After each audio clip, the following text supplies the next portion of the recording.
That would be me. So last week, I did a review on Ruby Gillman Teenage Kraken, which was one of Regal's Monday Mystery movies. And at the beginning of that review, I said that somebody tried to tell me that it might be Nimona. I then said right after that, I really wish it was, because I hated Teenage Kraken. But now that I've seen Nimona, will I be saying that same thing a week later? Let's find out. After being accused of a crime he didn't commit, a knight in a futuristic city, voiced by Riz Ahmed, must team up with Nimona, a mischievous teen shapeshifter, voiced by Chloe Grace Moretz, that he was trained to destroy. If you're an animation fan like I am, then you might be aware that this was supposed to be the final project of Blue Sky Studios, the studio that did Ice Age, Rio, the Peanuts movie, and Spies in Disguise. But then after Disney bought Fox, the film was scraped with 75% of the movie done.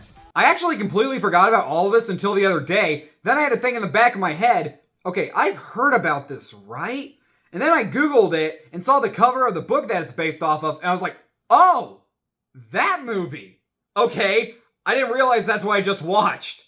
And after all of these years of being shelved, Nimona is finally here thanks to the people over at Netflix. But the question is, was Nimona truly metal? Yes.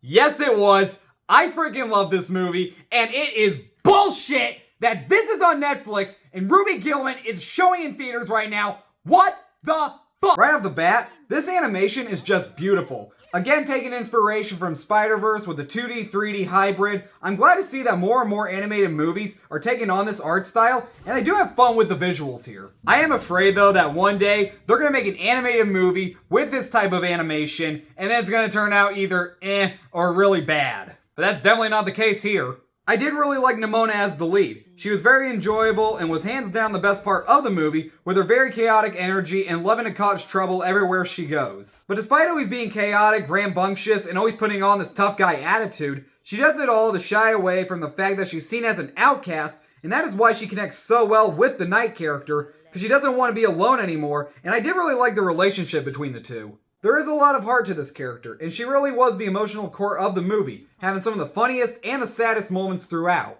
I can totally see this character becoming a brand new pop culture icon in animation. All the voice acting is really good, both Chloe Grace Moretz and Riz Ahmed were great, and the rest of the cast does a great job as well. I thought that the world that they inhabit was very imaginative, being this mix of a futuristic fantasy world with a lot of modern day aesthetics, but there's knights running around everywhere. And man, I was actually pretty shocked at how adult this movie could be. It's got a PG rating, and it very much deserves it. There's some adult humor, a lot of innuendo, and there's one scene where a character almost commits suicide. And without giving anything away, I was very surprised at how they ended things. In a way, this movie has balls! Kids will like seeing Nimona shapeshift and be goofy, while the adults can appreciate the amazing visuals and the adult moments. The movie also has a lot of great humor and is consistently funny. I love this one scene where she's turned into a little boy to get this one guy's attention, but then she immediately starts scaring the shit out of him. Oh no, let me go ahead and pass this problem on to someone else. There's another really funny bit where one of the knights mistakes Nimona as a rhinoceros for a fat unicorn.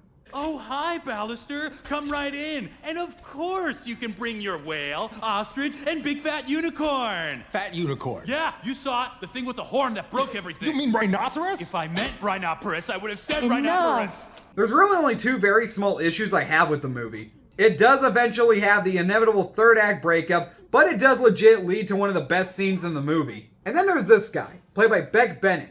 He wasn't ungodly annoying, but he's basically just the broy jock character that's just there to be an asshole. The movie also can be a little predictable at points. I mean, yeah, there's a twist villain and we know who it's gonna be, but I was okay with that. In the end, Nimona turned out to be a pretty damn good surprise, and it is great that we are finally getting to see this movie after all these years. I highly recommend checking it out to discover a new animated gem. It's streaming on Netflix right now, and I think it's one of the best animated movies on the streaming service, right next to Guillermo del Toro's Pinocchio and Mitchell's vs. the Machines. I'm gonna give Nimona an A-.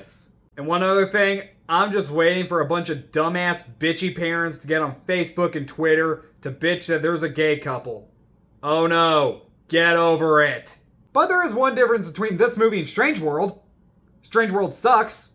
Thanks so much for watching, you guys. Subscribe to my channel, like this video, turn on the notification bell. I'll be back with more reviews very soon. See you then.